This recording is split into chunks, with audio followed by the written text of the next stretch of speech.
आज की इस वीडियो में मैं बात करने वाला हूँ दुनिया के एक ऐसे हॉरर केस के बारे में जिसने उस वक्त सबके होश उड़ा के रख दिए थे। The real story of Conjuring.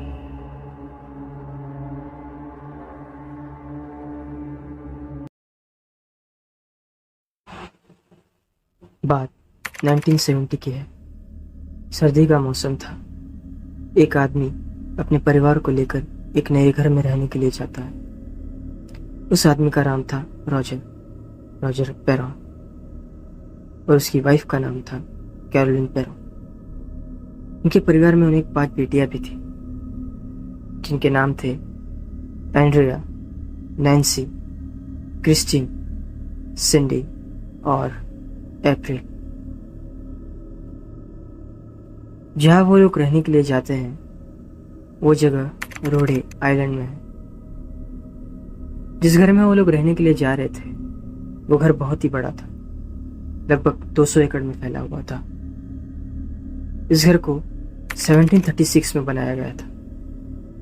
Roger ने सोचा था कि यहाँ पर वो अपनी फैमिली के साथ ज्यादा से ज्यादा समय बिताएगा, लेकिन किस्मत को कुछ और ही मंजूर था।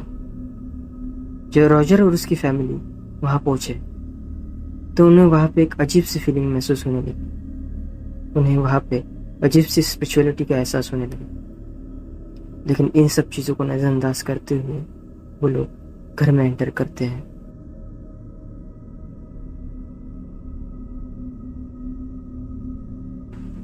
कुछ दिनों बाद रॉजर और उसकी फैमिली को वहां पर आत्माओं का एहसास होने लगा था। कुछ छोटी छोटी घटनाएं हो रही थी, लेकिन वो लोग उन्हें नजरअंदाज करते रहे।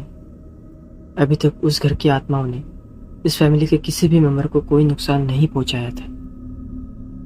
और वो घटनाएं कुछ ऐसे घट रही थी कि जैसे रात को सोते समय बच्चों को डराना, बच्चों को खेलते हुए देखना, और कभी कभी तो वो आत्माएं बच्चों से बातें भी करने लगी थी, जिससे बच्चे काफी डर जाते थे।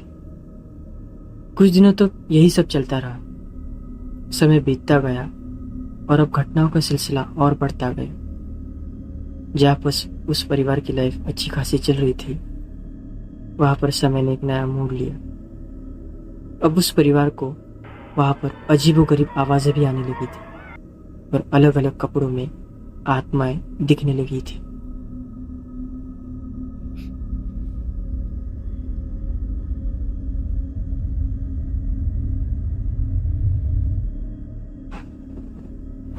अब कुछ ऐसी घटनाएं घटने लगी थी जिससे वो परिवार पूरी तरह से डर चुका था। जैसे दीवार पर लगी तस्वीरों का अपने आप गिर जाना, दरवाजों का अपने आप खुल जाना, और जो सामान रखे जाते थे एक जगह पे उनकी जगह अपने आप बदल जाना। रात के समय छोटे बच्चों की आवाज आना शुरू हुई थी, जिस वजह से ये पूरा परिवार रात को ठीक से सो नहीं पाता था।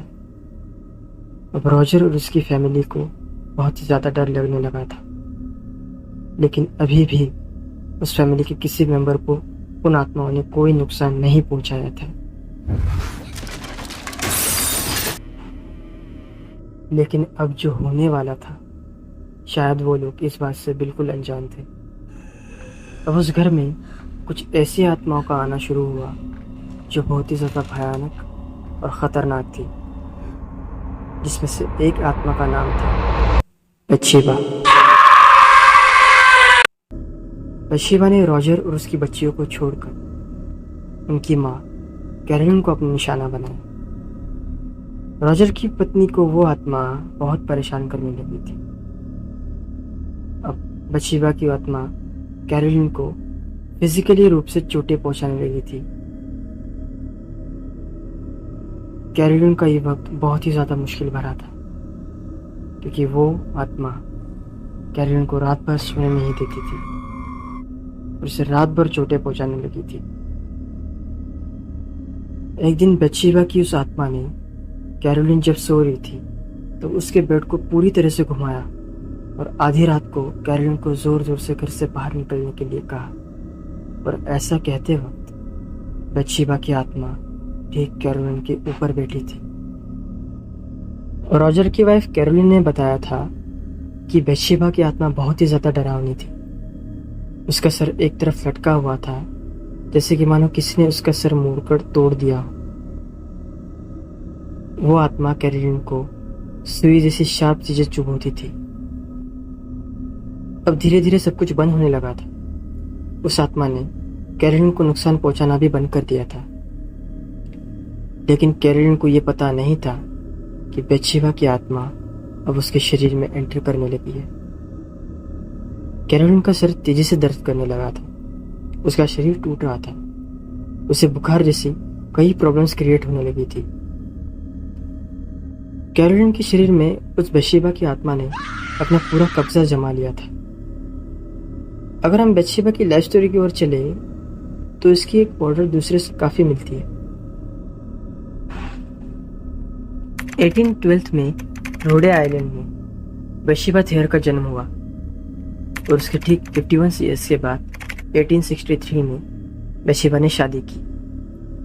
अब उसका नाम बत्शेबा थेयर के जगह बत्शेबा शर्मन हो चुका था।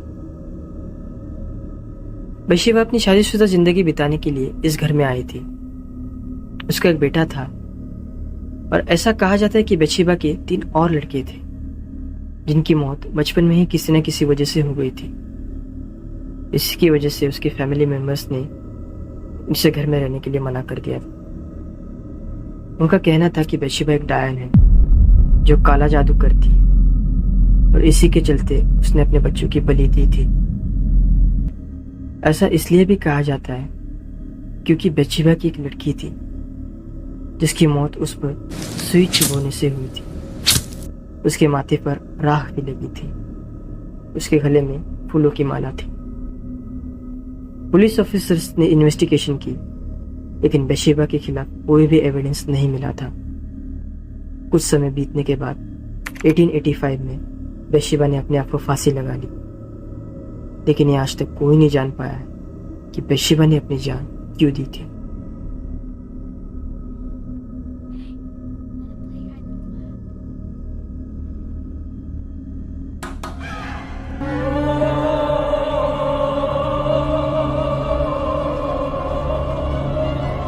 इन घटनाओं से परेशान होकर रॉजर ने एड और लोरेन वॉरेन की मदद ली। एड और लोरेन वॉरेन जाने माने पैरानॉर्मल रिसर्चर्स थे।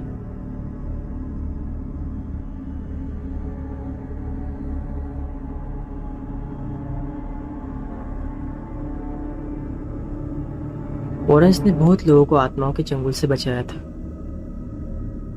जब वॉरेंस ने उस घर में प्रवेश किया तब उन्हें एक नेगेटिव एनर्जी महसूस हुई और वो जान गई कि वहां पर बहुत ही बुरी आत्माओं का बसेरा है।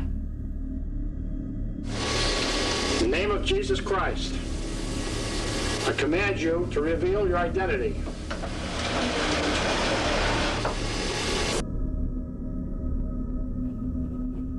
लोरेन वॉरेन ने तुरंत ही पता लगा लिया कि रॉजर की वाइफ कैरोलिन के अंदर एक बहुत ही बुरी आत्मा ने कब्जा किया हुआ है। उन्होंने पूरे घर को अच्छे से देखा और सभी बुरी आत्माओं को उस घर से भगाने का फैसला लिया। जैसे ही उन्होंने अपनी कोशिश शुरू की तभी सभी आत्माएं चिढ़ गई और घर के सामानों को इधर उधर पटकने लगी। अब फिल्म में हमें ये सीन बहुत ही अलग तरीके से दिखाया गया है, लेकिन असल में ऐसा नहीं था। वॉरेन ने एक ऐसी प्रोसेस की थी जिससे आत्माओं से डायरेक्ट बात की जा सकती थी। इसे सांसे नाम की प्रोसेस कहा जाता है। इस प्रोसेस के बाद रॉजर की बड़ी बेटी एंड्रिया ने साफ साफ बताया कि उस रात वॉरेंस ने सांसे नाम की प्रोसेस को उपयोग किया था। इस प्रोसेस के अंदर आत्माएं और चिढ़ गई थी क्योंकि वॉरेन ने एक ऐसे दरवाजे को खोलकर आत्माओं को बुलाया था जिसे वो कभी बंद नहीं कर पाए और इसी की वजह से हालात और भी बिगड़ने लगे।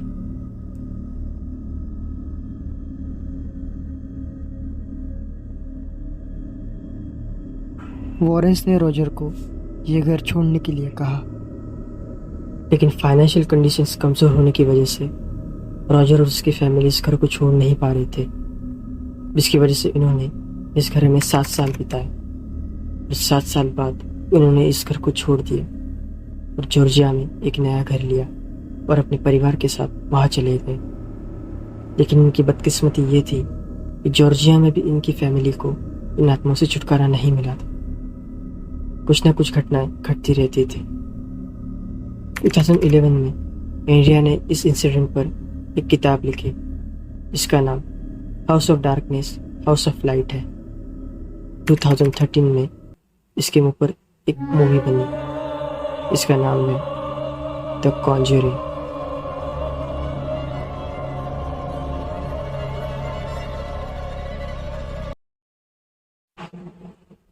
ये जो भी आत्माएं थी वो आज भी एग्जिस्ट करती है, लेकिन इन्हें किसी न किसी पॉजिटिव एनर्जी के जरिए कैद करके रखा हुआ है। ये बात खुद एड लॉरेन कहते हैं।